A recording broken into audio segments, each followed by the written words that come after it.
자, 두 번째 주제는요.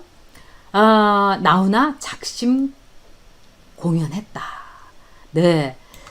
이번에 여러분들이 아마 나훈아 씨 공연을 KBS2를 보면서 굉장히 많은 이 위로를 받으셨을 겁니다. 근데 위로를 넘어서 생각지도 않게 선물을 받았어요. 왜? 나훈아 씨가 정말 작심 발언을 우리를 대신해서 해줬기 때문이에요. 그래서 저도 그걸 보면서 오 이랬습니다. 그러면서 별걸 다 보고 사는 세상이다.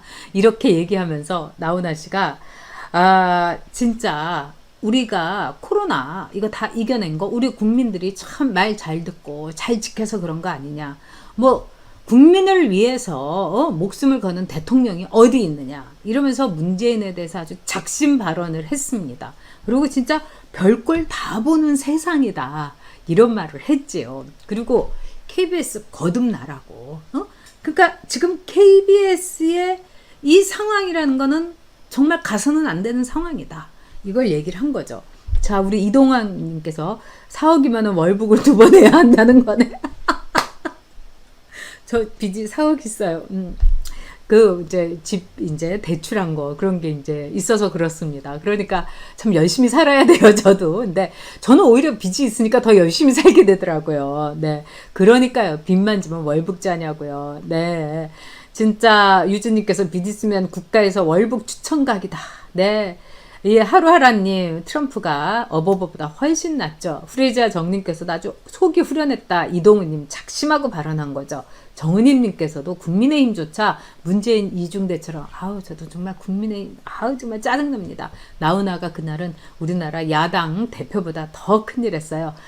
이용호님 안녕하십니까. 네, 오랜만입니다. 블루로즈님 나훈아 별로 안 좋아했는데 도대체 정말 이런 하시는데 저는 나훈아 씨 좋아하고 남진 씨도 좋아해요. 근데 남진 씨도 참 남진 나훈아가 이렇게 쌍벽을 이뤘는데 스타일이 다른 거죠. 그러니까 나훈아는 자존심 하나로 살고 뭐 공연도 어마무시하게 하고 그 다음에 이 개런티 이런 것도 어느 한도면은 안 가고 그리고 뭐 이건희도 이 나훈아를 좀 생일 파티에 왔으면 했는데 나훈아가 나를 보고 싶으면 콘서트에 표를 사갖고 와라. 그러니까 어떤 한 개인을 위해서는 나는 공연 안 한다.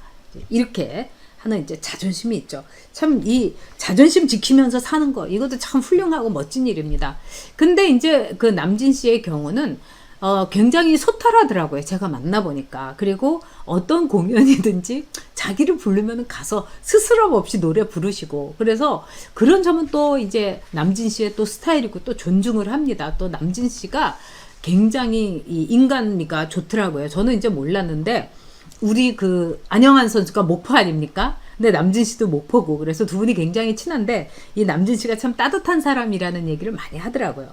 근데 어쨌든 이 나훈아 씨의 노래는 진짜 명불허전이더라고요. 그리고 저도 나훈아 씨의 그 음색이라든가 노래라든가 이 파워 이거는 인정을 해야죠. 그리고 이 이미자 나훈아 뭐 우리가 뭐 비견될 수가 없죠. 그리고 일본에 있을 때 제가 이렇게 보면은 그 일본에 이제 엔카 가수들 있지 않습니까? 그러면 우리나라의 그 가수가 저 사람의 이 창법을 흉내냈구나 이런 거를 좀 볼 때가 많았어요. 그때만 해도 일본이 굉장히 앞서갔으니까. 근데 나훈아 씨 같은 음색과 목소리는 없더라고요. 그래서 독보적이다 이렇게 생각했는데 진짜 그 9월 30일 날 완전 독보적이었어요. 근데 나훈아 씨가 아주 이렇게 센 소리를 했잖아요. KBS 거듭나야 된다. 그 다음에 대통령이 국민을 위해서 목숨을 바쳤냐 이러면서 쓴소리하고 그리고 의료인들 다 고생했다. 이런 걸 보니까 뭐 방호벽에서 뭐 고생을 하고 뭐 기절을 하고 이런 거는 다 간호사님들이란 걸 압니다. 이러면서 의사들하고 간호사를 갈라치기를 하는 이런 찌질하고 정말 그런 문재인하고는 비교가 안 되는 거죠. 근데 그러면서 저는 좀 걱정이 됐어요. 저 KBS는 지금 국민의 방송이 아니라 이 문정권의 방송, 주사파의 방송, 그 다음에 좌파의 방송이 됐습니다. 그런데 KBS에서 저게 어떻게 나가냐? 제가 그 생각을 했어요. 근데 저도 이제 그 친구들 중에 지금은 이제 정년 퇴직을 했고 아직도 이제 안식년인 친구가 있는데 쇼 파트에 있었던 친구들한테 물어봤어요. 제 동기들한테. 그랬더니 나훈아가 처음부터 끝까지 굉장히 KBS하고 이렇게 한다는 것 자체가 KBS로서는 엄청난 이 영광이었다는 겁니다. 이 아주 그냥 큰 이제 엄청난 찬스였던 거죠. 빅샷이었던 거죠. 왜 그러냐? 그동안 KBS는 지금 꼬꾸라지는 거 아닙니까? 요새 누가 KBS를 봐요, 여러분. 드라마도 망해, 쇼도 망해, 예능도 망해, 뉴스도 뭐 다 망하고 있는 거 아닙니까? 그나마 KBS가 갖고 있는 스테이션의 말하자면 지상파의 화력 때문에 KBS를 이렇게 보는 거지 요즘 누가 봅니까? 그래서 이 나훈아가 나온다는 건 KBS로서는 기사회생이었던 거예요. 그래서 KBS에서 이랬고 나훈아가 작심해가지고 이랬다는 거예요. 노 개런티를 한다. 그러면서 뭐 4가지를 노를 했던 거예요. 개런티 안 받는다. 노 편집. 편집도 나의 의견을 해달라. 그 다음에 노 재방송. 뭐, 그 다음에 노 송출. 그러니까 다시 판매 안 하고. 뭐 이래서 노를 이렇게 쫙 한 거예요. 제가 그걸 보면서 한때 이제 요즘 이제 제가 재밌게 읽고 있는 게 이제 피크 재팬이라는 책인데 일본이 이제 엄청나게 올라갔던 시기가 있어요. 그때 이시하라 신타로하고 그 다음에 뭐 이런 많은 사람이 노라고 이야기할 수 있는 일본, 노라고 말할 수 있는 일본 이런 책을 낸 게 있어요. 근데 거기서 이제는 일본이 너무 이제 잘 크고 그 다음에 강대국이니까 이제 예스 하지 않고 우리도 노 할 수 있다. 근데 여기서 여러분도 아시겠지만 비토 할 수 있는 거 노 할 수 있는 건 어마어마한 권력입니다. 아무나 노 못해요. 근데 나훈아는 이제 노를 딱 하겠다는 생각으로 딱 KBS하고 얘기를 한 겁니다. 근데 KBS는 나훈아한테 여러분 노를 못한 거예요. 노라고 말하지 못하는 KBS. 지금 KBS가 이렇게 됐습니다. 일본의 NHK라면 이렇지 못하죠. 그러니까는 나훈아가 노를 얘기했고 뭐든지 나훈아한테는 예스를 한 거죠. 그리고 나훈아가 작심을 했다는 거예요. 개런티를 안 받겠다고. 아니 이거는 뭐 얼마든지 매덕이라도 김재동이 같은 거한테 뭐 1,500만 원씩 주고 이러는데 아니 나훈아한테 1억 5천 원 못 주겠습니까? 드라마를 하는데 주지훈이 이번에 1억을 편당 받는데 이 나훈아한테 못 주겠습니까? 그런데도 나훈아가 코로나 때문에 고통받는 우리 팬들, 우리 국민들을 위해서 나는 그냥 선물처럼 공연을 하겠다. 아주 멋진 아저씨예요. 이래가지고 사람이 그런 거예요. 돈을 주면은 돈 준 사람 마음대로 움직여야 되는 거예요. 그래서 사마천이 사기에서도 그러는 거 있죠. 돈은 귀신도 부린다고. 그러니까 뭐 100원을 주면은 말을 안 듣지만 야 내가 너한테 1억을 줄게 이러면 귀신도 그 말을 듣는다 이거예요. 그러니까 나훈아가 돈을 받지 않았다는 거는 물론 국민들에게 프리 기프트 아주 이렇게 자기의 그 정성 어린 공연을 하겠다는 선물로도 생각을 했겠지만은 저것들이 나한테 뭐라고 하지 못하게 내가 하고 싶은 말 하겠다 이렇게 이제 작심을 한 게 아닌가 이런 생각이 듭니다. 그래서 그런 점에서 참 나훈아의 자부심, 나훈아의 어떻게 보면 애국심, 나훈아의 프로근성 그리고 이게 진짜 말하자면 남자다 이런 생각이 듭니다. 자 그런 점에서 저는 참 멋진 가수다 이런 결론을 얻었어요. 자 여러분들께서도 지금 나훈아 씨에 대해서 프레지아정님 속이 시원하고 이응원님 저기 아까 실시간 얘기하셨고 박정수님도 이 나훈아 이 1등 이런 얘기 해 주셨습니다. 우리 몽실언니님은 나훈아 만세 이렇게 하셨고요. 네. 프레자장님께서 어저께 TV조선에서 정풍성 작곡가님도 의미심장한 말, 그러셨습니까? 그거 못 들었네요. 지금 우리나라 연예인들이 좌파들이 많죠. 좌파들이. 그리고 이제 외국도 연예인들은 좌파들이 많아요. 왜냐하면 뭐 개인의 자유, 뭐 나는 집시의 영혼을 갖고 있어, 뭐 이러니까 뭔가 반항기, 또 그리고 지 멋대로 살고 뭐 이러니까 이해할 수밖에 없죠. 그리고 대충 그렇습니다. 그럼에도 불구하고요.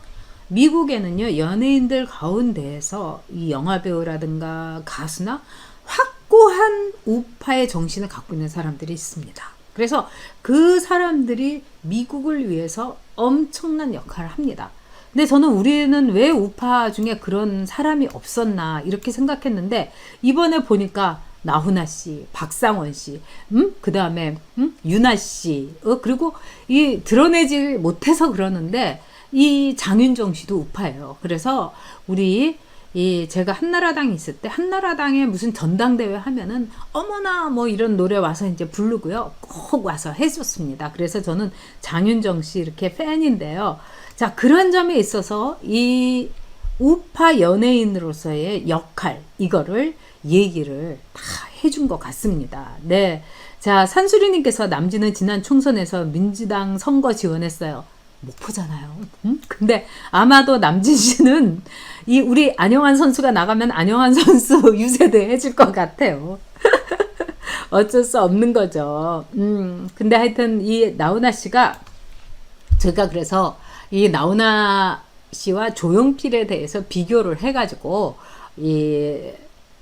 저기 블로그를 썼어요. 네이버 블로그를. 그랬더니 지금 그거를 한 5,000명 정도, 5,000명, 6,000명 정도가 봤어요. 보통 제 블로그는 적게 보면은 한 뭐 600명, 많이 볼 때는 물론 10,000명도 넘은 정도도 있었는데 그렇게 많은 사람이 본 거예요. 그러더니 별별 사람들이 이제 왜 조용필은 가만히 있는데 얘기를 했느냐 이러는 거예요. 저는 조용필이 가만히 있지 않았다고 생각을 해요. 김정은하고 이 문재인하고 북한에서 만났을 때 조용필이 이제 갔었죠. 그러면서 조용필이 그 유명한 폴더 인사를 했지 않습니까? 이 김정은이 앞에서 그냥 90도로 고개를 숙이고 정숙이 앞에서도 90도로 고개를 숙이고 저는 굉장히 쇼크 받았어요. 굉장히 쇼크 받았어요.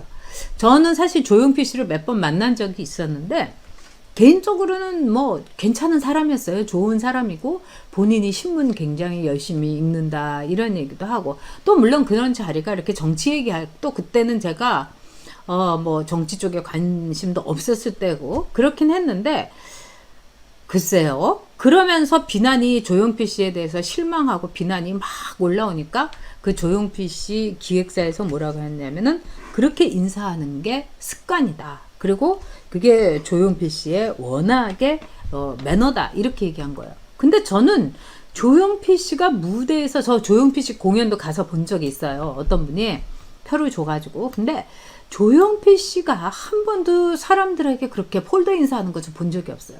저는 조용필 씨를 꽤 많이 봤어요. 왜 그러냐면 조용필 씨를 일본에다가 이제 소개하는데 이 다리 역할을 했던 사람이 홍상수 감독의 어머니였던 전옥숙 씨예요. 근데 이 전옥숙 선생님이 저를 굉장히 이뻐하셨어요. 그래가지고 그분이 저한테 이제 그 조용필 씨도 이제 이제 뭐 만날 기회도 주고 또 그분은 조용필 씨가 엄마라고 부르는 분이에요. 어머니라고. 그래서 조용필 씨 공연하기 직전에 막 이 분장실에도 들어가서 저는 뭐 별로 가고 싶진 않았는데 막 인사도 하고 막 그랬어요. 근데 그냥 인사해요. 이렇게 그냥. 응? 뭐 폴더 인사 이런 게 습관이 아니에요. 자, 그런 점에서 제가 조용필 씨한테 실망했던 건 뭐냐? 저는 연예인들은요, 예술가는요, 그 어떤 사람 앞에서도 꼿꼿해야 된다고 생각을 해요. 그게 왜냐하면 자신들이 갖고 있는 저항의 정신, 뭐 헝그리 정신, 아티스트가 최고다 이런 자부심인데 그래 김정은이나 물론 정수기한테 그렇게 폴더 인사한 거는 김정은이한테 폴더 인사 90도 각도로 폴더 인사 한 거보다는 그래도 덜 합니다만은 김정은이한테는 그래서는 안 되는 거 아니에요? 연평해전에서 그렇게 많은 우리 응사를 죽이고 천안함 폭침부터 해가지고 어떻게 그럴 수가 있습니까? 우리가 꼿꼿 장수를 기대한 건 아니에요. 네? 꼿꼿 김장수 국방장관처럼 꼿꼿하게 김정일을 이렇게 보면서 했던 거 그걸 기대한 건 아니지만 적당하게 하면은 우리가 이렇게 분노하지 않습니다. 그러니까 우리 나훈아 씨가 마지막에 완전히 사람을 이렇게 빵 하고 터트렸던 게 테스형 이래가지고 소크라테스 이래서 소크라가 이름이고 성이 테스구나 이렇게 생각하시는 할머니들도 많으시대요. 그리고 소크라테스의 이 테스형의 동생이 NHN이래요. NHA래요. 뭐 NHN이라고 하는 사람도 있고 NHA라고 하는 사람도 있어요. 나훈아. 그래서 그걸 따서 소크라테스의 동생이 NHN이다, NHA다, 나훈아다 막 이런 말이 있는데, 이 타스형이라는 노래에서도 우리가 이 문재인 정권을 정말 이 세상이 너무나 이상하지 않느냐, 이런 거를 아주 그냥 이 유머러스하게 비트는 걸 이렇게 볼 수 있는데, 바로 예술가는, 대중 연예인들은 이런 거죠. 대중 연예인들의 첫 번째 역할은 뭡니까? 기쁨을 주는 거예요. 위안을 주는 거예요. 근데 우리로 하여금, 그래도 저는 조용필 씨가 가왕이라고 생각했는데, 조용필 씨 노래 중에서도 너무 좋아하는 노래가 있었는데 90도 각도로 김정은이한테 인사를 하는 순간 저는 그때부터 조용필 씨 노래 안 듣습니다. 뭐 예술은 뭐 예술로 알아야지 무식하게 왜 그러냐고, 정치를 더 씌우냐고. 오늘 저의 그 블로그에 코델리아라는, 이 아줌마는 아가씨인지 아줌마인지 남자인지 모르겠는데 맨날 문재인 문바예요. 그러면서도 또 제 블로그에는 열심히 매일매일 읽고 또 막 글을 올려요. 그런데 어쨌든지 간에 저는 그 다음부터는 조용필 씨 노래를 못 듣겠어요. 왜? 제가 생각했던 조용필 씨하고 너무나 다른 90도 각도하는 인사, 이거 아니니까요. 그런데 제가 볼 때는 더 중요한 거는 뭐냐, 이 나훈아 씨는 북한 공연도 안 갔다는 거예요. 응? 그래서 김정은이가 왜 안 오냐고, 그러니까 그 나훈아 씨 쪽에서 스케줄이 바빠서 안 갔다고. 그것도 멋있어요. 응? 그러니까 김정은이가 국가적인 이런 행사에, 그러니까 김정은이 블랙리스트에 나훈아, 소크라테스 동생 이렇게 딱 이제 적혀 있을지도 몰라요, 여러분. 그런데 바로 연예인들이라는 건 이런 겁니다. 그리고 이 나훈아는 자기의 예술성과 자기의 실력으로 승부를 한 거죠. 마지막으로 이렇게 편집 이렇게 하는데, 내가 한 말 절대로 자르지 마, 노라고 KBS는 말할 수가 없었던 겁니다. 예스라고밖에 할 수가 없었던 거예요. 바로 나훈아가 갖고 있는 비터 권력, 또 나훈아가 개런티도 안 받고서 딱 나왔던 작심한 일종의 전략이었다, 이런 생각이 듭니다.